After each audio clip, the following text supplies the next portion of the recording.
காஷ்மீரில் தீவிரவாத தாக்குதலில் பலியானோரின் உடல்களுக்கு தலைநகர் ஸ்ரீநகரில் உள்துறை அமைச்சர் அமித்ஷா அஞ்சலி செலுத்தினார். கூடுதல் தகவல்களை டெல்லி செய்தியாளர் சுசித்ரா வழங்க கேட்கலாம். சுசித்ரா, விவரங்களை பதிவு பண்ணலாம். காஷ்மீர் துப்பாக்கி சூட்டில் பலியான சுற்றுலா பயணிகளுடைய உடலுக்கு தற்போது மத்திய உள்துறை அமைச்சர் மலர் வளையம் வைத்து அஞ்சலி செலுத்தி வருகிறார். ஸ்ரீநகரில் வைக்கப்பட்டுள்ள அவர்களுடைய உடல்கள் இன்னும் சற்று நேரத்தில் அவர்களுடைய சொந்த ஊர்களுக்கு அனுப்பப்பட உள்ள நிலையில் அதற்கு முன்னதாக மத்திய உள்துறை அமைச்சர் இந்திய ராணுவத்துடைய வெஸ்டர்ன் கமாண்டர் உள்ளிட்ட மூத்த அதிகாரிகளும் அந்த உடல்களுக்கு மறுபலியம் வைத்து அஞ்சலி செலுத்தியுள்ளது குறிப்பிடத்தக்கது.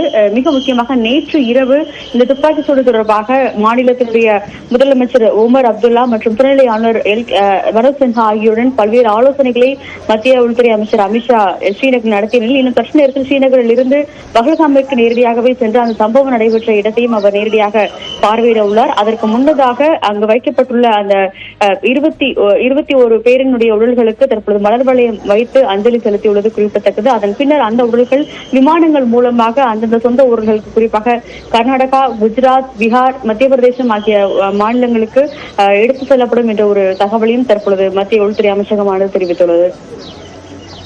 விவரங்களை பதிவு செய்தமைக்கு நன்றி சுசித்ரா.